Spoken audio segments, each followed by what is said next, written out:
Однажды в Италии человек в халате пил на кухне с женой свой утренний кофе. В дверь позвонили, но человек не напрягся. Не стал брать с тумбочки магнум, не вызвал охрану, ведь пришел друг.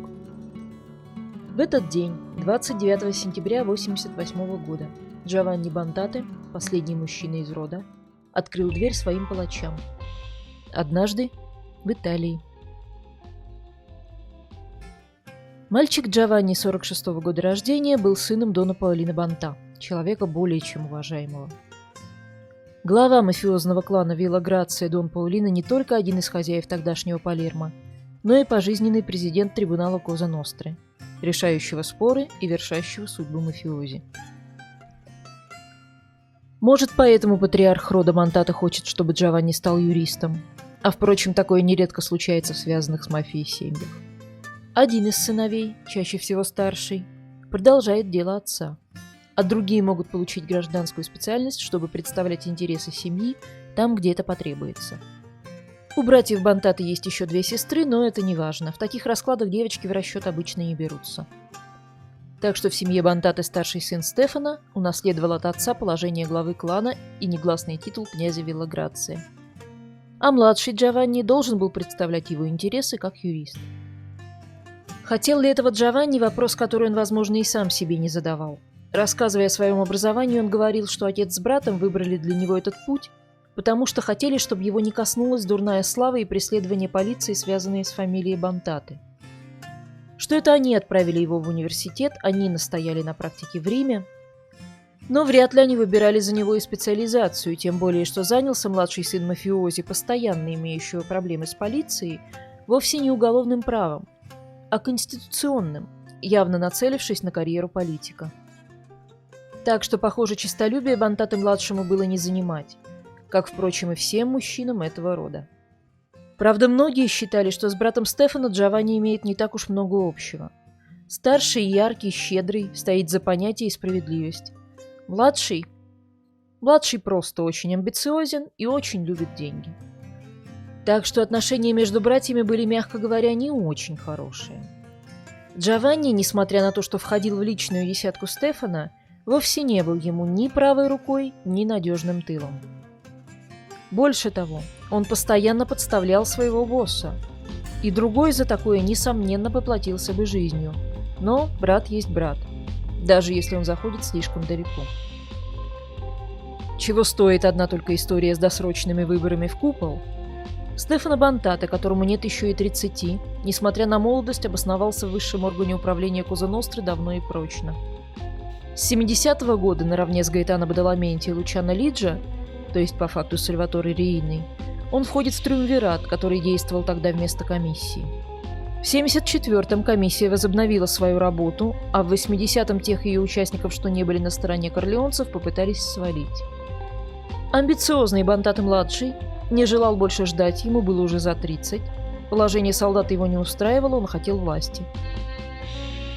Пытаясь поймать волну, которая внесет его на вершину Коза Ностры вместо брата, Джованни устроил целый заговор.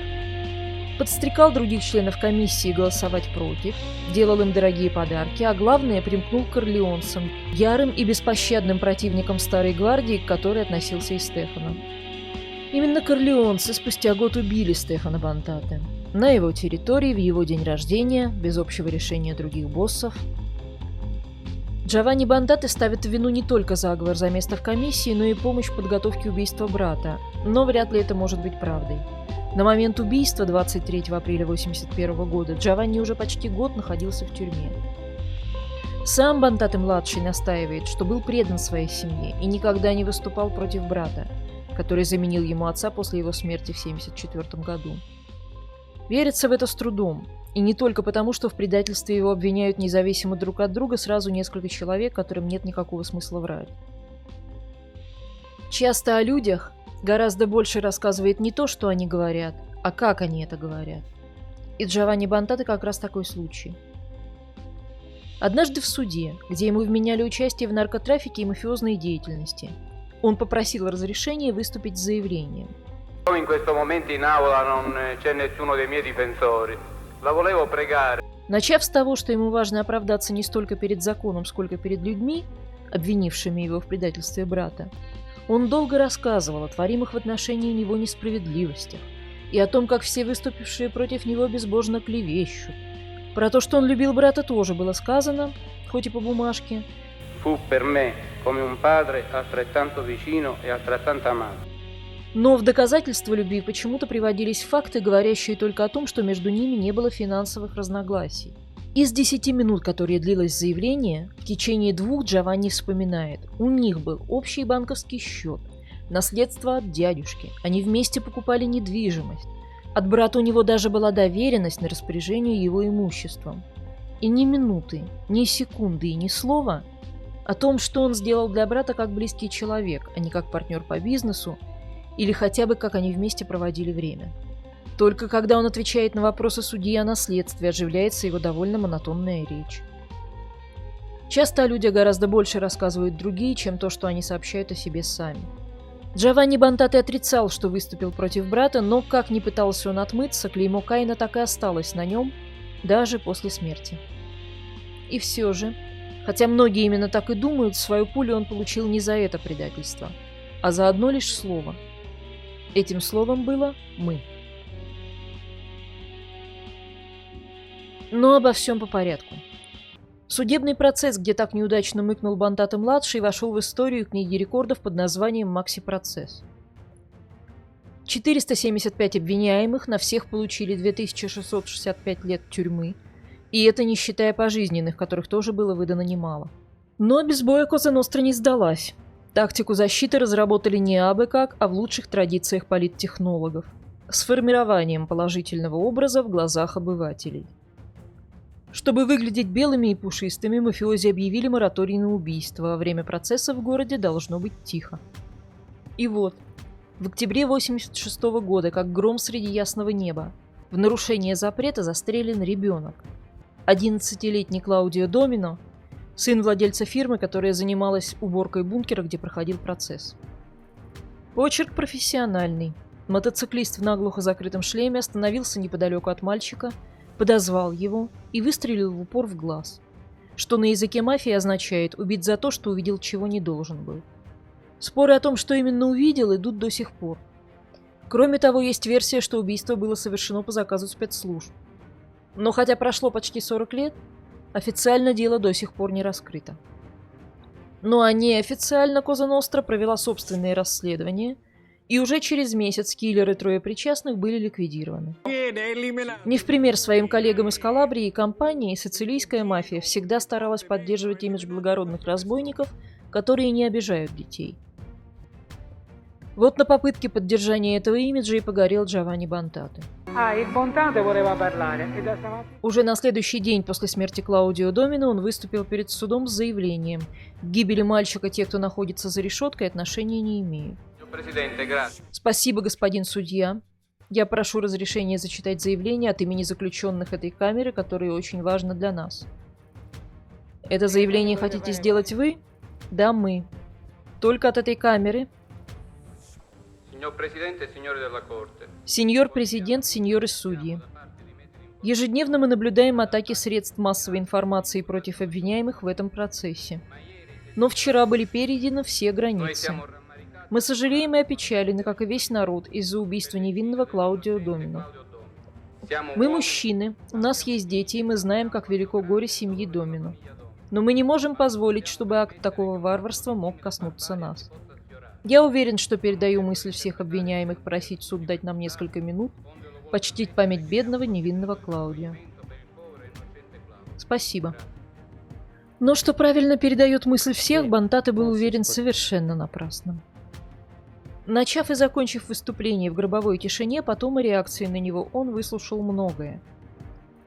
А главное, ему пришлось ответить перед главой своей семьи, Джован Батистой Пулара, и, похоже, удачной защита не была. Напрасно Бонтате пытался отговариваться, что делает заявление от имени только своей камеры, напрасно кивал на якобы отдавших ему указания Пиппо Калло и Лучано Лиджа. Конечно, такое указание и даже приказ могли быть, но кто ж признается, когда такие последствия? Преступление, совершенное Бонтате, действительно тяжкое. Он сказал «мы». Казалось бы, ну мы и мы. Но не тогда, когда это «мы» произносится членом Коза Ностры впервые в истории организации публично.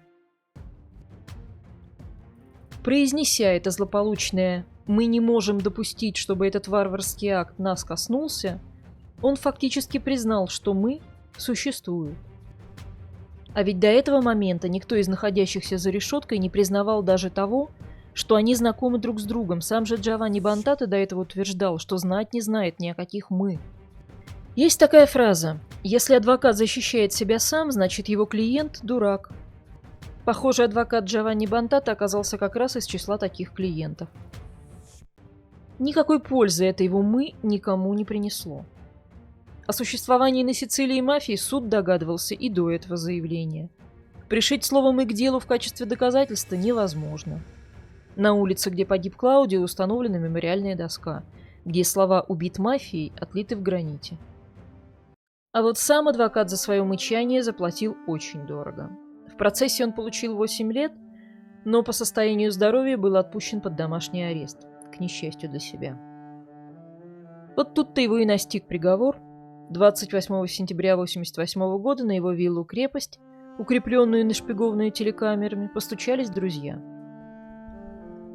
Кто знает почему, но человек, однажды предавший брата, своим друзьям верил. Он открыл им расслабленный, в халате и тапочках, без пистолета, который всегда держал под рукой, пригласил гостей выпить кофе. Джованни Бонтата убили вместе с женой, Франческой Читардо, несколькими выстрелами в затылок. 3 дочерей, по счастью, были в школе. На вилле работали 4 как бы садовников с мышцами профессиональных бойцов, которые явно были наняты не цветочки разводить, а для охраны. Но то ли их тоже подкупили, то ли они и впрямь ничего не видели и не слышали. Целый час после выстрелов они никому ничего не сообщали, только потом позвонили сестре жены Розе, которая тоже была замужем за мафиозным боссом мимо Терези, а уже она вызвала полицию. Увидев по возвращении из школы полицейских в доме, девочки испугались, что те пришли арестовать отца. Старшая прорвалась через пытавшихся ее остановить следователей и увидела всю картину, страшно кричала. Один из бывших мафиози, Анджело Сиина, хорошо знавший семью Бонтаты, однажды спросил правую руку Риины Бруску, почему был убит Джованни. «Потому что взбесившихся собак в живых не оставляют», — ответил тот. Часто о людях гораздо больше рассказывает не то, что о них говорят, а то, что о них не сказано. В отличие от его брата Стефана, про Джованни Бонтата никто никогда не сказал ничего хорошего. Никто даже не попытался его оправдать, даже после смерти. Никто, кроме дочерей, о нем не пожалел. Однажды в Италии.